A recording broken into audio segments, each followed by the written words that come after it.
Assalamualaikum warahmatullahi wabarakatuh. Saya Nurwaida Haris dengan NIM 21020850227 sebagai moderator dari kelompok 1. Adapun materi yang akan kami bawakan yaitu bagaimana membangun paradigma Qur'ani.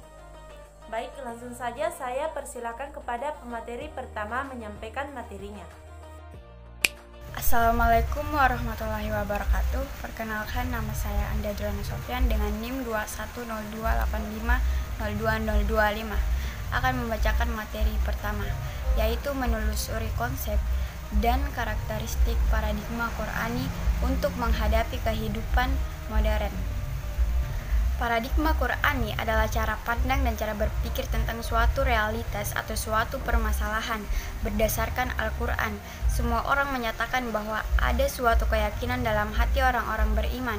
Al-Quran mengandung gagasan yang sempurna mengenai kehidupan. Al-Quran mengandung suatu gagasan murni yang bersifat metahistoris, sesuai dengan kebutuhan pragmatis masyarakat Islam, yaitu untuk mengaktualisasikan misinya sebagai khalifah di muka bumi. Setelah Al-Quran dibaca dan dihafalkan, tentu harus dibangun formula-formula lanjutan agar Al-Quran benar-benar membumi dan menjadi paradigma di berbagai segi kehidupan. Misalnya membangun paradigma Qur'ani dalam upaya Indonesia membangun bangsa yang berkarakter. Menurut Kunto Wijoyo, Al-Quran sesungguhnya menyediakan kemungkinan yang sangat besar untuk dijadikan cara berpikir. Pengembangan eksperimen-eksperimen ilmu pengetahuan berdasarkan paradigma Al-Quran jelas akan memperkaya khasanah ilmu pengetahuan umat manusia. Kegiatan itu mungkin bahkan tentu saja akan menjadi tambahan baru bagi munculnya ilmu-ilmu pengetahuan alternatif. Premis-premis normatif Al-Quran dapat dirumuskan menjadi teori-teori yang empiris dan rasional. Assalamualaikum warahmatullahi wabarakatuh. Perkenalkan, nama saya Putri Mara Nasrul dengan NIM 2102085000001. Saya akan melanjutkan materi dari teman saya sebelumnya, yaitu B. Menanyakan alasan mengapa paradigma Qur'ani sangat penting bagi kehidupan modern. Al-Quran bagi umat Islam adalah sumber primer dalam segala segi kehidupan. Al-Quran adalah sumber ajaran teologi, hukum, mistisme, pemikiran, pembaharuan, pendidikan, akhlak, dan aspek-aspek lainnya. Tolak ukur benar atau salah, baik atau buruk, dan indah atau jelek adalah Al-Quran. Jika mencari sumber lain dalam menentukan benar atau salah, baik atau buruk, dan indah atau jelek, maka seseorang dianggap tidak konsisten dalam berislam. Suatu sikap hipokrit yang dalam pandangan Al-Quran termasuk sikap tidak terpuji. Yusuf Al-Qaradawi menjelaskan bahwa tujuan diturunkan Al-Quran paling tidak ada 7 macam. Yang pertama, meluruskan akidah manusia. Yang kedua, meneguhkan kemuliaan manusia dan hak-hak asasi manusia. Yang ketiga, mengarahkan manusia untuk beribadah secara baik dan benar kepada Allah. Yang keempat, mengajak manusia untuk menyucikan rohani. Yang kelima, membangun rumah tangga yang sakinah dan menempatkan posisi terhormat bagi perempuan. Yang keenam, membangun umat menjadi saksi atas kemanusiaan. Dan yang ketujuh, mengajak manusia agar saling tolong-menolong. Sebagian dari tujuan di atas dijelaskan dalam uraian sebagai berikut. Yang pertama, meluruskan akidah manusia. Secara rinci, menjaga akidah itu mencakup aspek-aspek sebagai berikut. A. Menegakkan pokok-pokok tauhid. B. Mensahihkan akidah tentang kenabian dan kerasulan. C. Meneguhkan keimanan terhadap akhirat dan keyakinan akan adanya balasan yang akan diterima di akhirat. Yang kedua, meneguhkan kemuliaan manusia dan hak-hak manusia. A. Meneguhkan kemuliaan manusia. B. Menetapkan hak-hak manusia. Dan yang terakhir, meneguhkan hak-hak duafa atau orang-orang lemah secara ekonomi. Saya Catur Putri Ramadhani akan melanjutkan materi yang dibawakan oleh teman saya.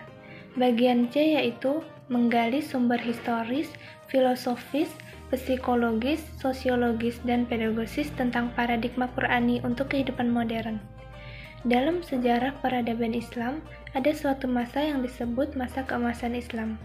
Disebut masa keemasan Islam karena umat Islam berada dalam puncak kemajuan dalam berbagai aspek kehidupannya, mulai dari ideologi, politik, sosial budaya, ekonomi, ilmu pengetahuan teknologi, pertahanan, dan keamanan. Karena kemajuan itu pula, maka dunia Islam menjadi pusat peradaban, dan dunia Islam menjadi superpower dalam ekonomi politik. Ekspansi dakwah Islam semakin meluas dan diterima oleh belahan seluruh dunia ketika Islam datang. Kekuasaan politik semakin luas, yang implikasinya kemakmuran ekonomi juga semakin terbuka dan tambah subur dan tentu lebih merata. Adapun faktor-faktor yang menyebabkan umat Islam bisa maju pada saat itu dan dalam waktu yang amat lama, yakni lebih dari 5 abad, maka jawabannya tentu saja karena umat Islam menjadikan Al-Quran sebagai paradigma kehidupan. Al-Quran pada saat itu bukan hanya dijadikan sebagai sumber ajaran, tetapi juga menjadi paradigma dalam pengembangan ilmu pengetahuan dan teknologi, pengembangan budaya. Bahkan Al-Quran dihadirkan untuk mengatasi dan menghadapi berbagai problem kehidupan umat Islam saat itu. Pada zaman keemasan Islam, Al-Quran dijadikan sebagai paradigma dalam segala aspek kehidupan, dan Rasulullah SAW menjadi role model atau uswatun hasanah dalam mengimplementasikan Al-Quran dalam kehidupan sehari-hari.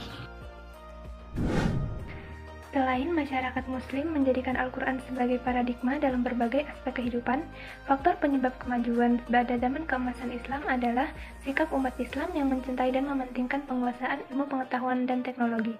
Penghargaan terhadap seseorang pada masa itu dilihat dari sisi keimanan dan keilmuannya. Banyak masyarakat yang memuliakan para ilmuwan dan ulama. Oleh karena itu, ulama dengan ilmu dan akhlaknya menjadi panutan dalam keseharian. Perkembangan ilmu pengetahuan dan teknologi sangat pesat, dengan lahirnya pusat-pusat keilmuan dan penelitian di berbagai kota-kota besar di negara Islam, seperti Mekah, Madinah, Baghdad, Kairo, Damaskus. Samarkand menjadi tempat-tempat favorit untuk belajar para mahasiswa dari berbagai penjuru dunia. Semarak keilmuan tumbuh di tengah masyarakat. Ilmu pun berkembang dan maju, sehingga ilmu menjadi hiasan bagi diri setiap orang. Baik, materi keempat yaitu membangun argumen tentang paradigma Qur'ani sebagai satu-satunya model untuk menghadapi kehidupan modern. Mengapa umat Islam untuk dapat maju tidak perlu mengambil jalan sekularisasi? Jawabannya tentu saja, pertama karena ajaran Islam yang sumbernya Al-Quran dan hadis bersifat sumul, artinya mencakup segala aspek kehidupan. Kedua, ajaran Islam bersifat rasional, artinya sejalan dengan nalar manusia sehingga tidak bertentangan dengan iptek. Ketiga, ajaran Islam berkarakter tadarus, artinya bertahap dalam urut dan implementasinya. Keempat, ajaran Islam bersifat taklilat taka'alif, artinya tidak banyak beban karena beragama itu memang mudah. Dalam arti untuk melaksanakannya, berada dalam batas-batas kemanusiaan, bukan malah sebaliknya. Tidak ada yang di luar kemampuan manusia untuk melaksanakannya. Kemajuan melahirkan kehidupan modern dan kemodernan, menjadi ciri khas masyarakat maju. Bagi umat Islam, kemodernan tetap harus dikembangkan di atas paradigma Al-Quran. Kita maju bersama Al-Quran, tidak ada kemajuan tanpa Al-Quran. Al-Quran bukan hanya sebagai sumber inspirasi, tetapi ia adalah landasan, pedoman paradigma, dan guide dalam mengarahkan kemodernan agar dapat menyejahterakan manusia, dunia, dan akhirat. Iptek dan kehidupan yang tidak dipandu wahyu belum tentu membawa kesejahteraan, ketentraman, dan kebahagiaan, sedangkan iptek dan kehidupan yang dipandu wahyu tentu akan mewujudkan kesejahteraan yang seimbang, sejahtera lahir batin, dunia akhirat, jasmani rohani. Itulah paradigma Qur'ani dalam konsep dan kenyataan kehidupan. Baik, Assalamualaikum warahmatullahi wabarakatuh. Saya Citra Nabila dengan NIM 2102085010118 akan menjelaskan materi selanjutnya. Jadi materi selanjutnya yaitu mendeskripsikan esensi dan urgensi paradigma Qur'ani dalam menghadapi kehidupan modern. Dalam konsep Islam, kemajuan dan kemodernan yang integral adalah sesuatu yang harus diraih dan merupakan perjuangan yang tidak boleh berhenti. Berhenti dalam proses pencapaiannya berarti berhenti dalam perjuangan, suatu hal atau sikap yang dilarang dalam Islam. Namun, karena umat Islam memiliki sumber norma dan etik yang sempurna, yaitu kitab suci Al-Quran, Maka Al-Quran harus dijadikan paradigma dalam melihat dan mengembangkan segala persoalan. Contohnya itu paradigma Qurani dalam pengembangan ilmu pengetahuan dan teknologi. Jelas, Al-Quran akan memungkinkan munculnya ilmu-ilmu alternatif yang khas dan tentu saja tidak sekularistik. Yang kedua, contohnya paradigma Qurani dalam pengembangan ekonomi. Ekonomi yang berlandaskan paradigma Qurani jelas akan melahirkan konsep dan kegiatan ekonomi yang bebas bunga dan spekulasi yang merugikan. Prinsip ekonomi dalam Islam adalah tidak boleh merugi dan tidak boleh merugikan orang lain, atau la dororo wala diroro. Riba dan goror jelas merupakan sesuatu yang dapat merugikan pihak-pihak tertentu. Contoh yang ketiga yaitu paradigma Qurani dalam pengembangan budaya. Hal ini juga akan melahirkan budaya masyarakat yang islami dan tidak sekuler dalam proses, hasil, dan aktualisasinya. Assalamualaikum warahmatullahi wabarakatuh. Saya Nur Aisyah akan melanjutkan presentasi, yaitu umat Islam akan maju kalau Al-Quran menjadi tuntunan dan Rasulullah sebagai panutan. Umat Islam akan tertinggal dan masuk pada situasi stagnasi kalau Al-Quran dijauhkan dari kehidupan dirinya. Paradigma Qurani adalah proses menghadapi realitas sekaligus tujuan yang harus digapai dalam perjalanan hidup umat Islam.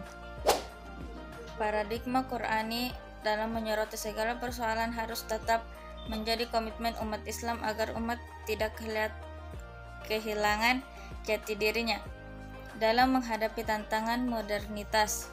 Kehidupan modern yang pada hakikatnya merupakan implementasi kemajuan iptek atau ilmu pengetahuan dan teknologi akan memberi manfaat dan terus berkembang untuk membawa kemajuan yang harus dipandu dan diarahkan oleh wahyu atau Al-Quran agar umat Islam tidak terjebak dalam kehidupan sekularis. Sekian dari materi yang telah disampaikan oleh kelompok kami. Lebih dan kurangnya mohon dimaafkan. Assalamualaikum warahmatullahi wabarakatuh.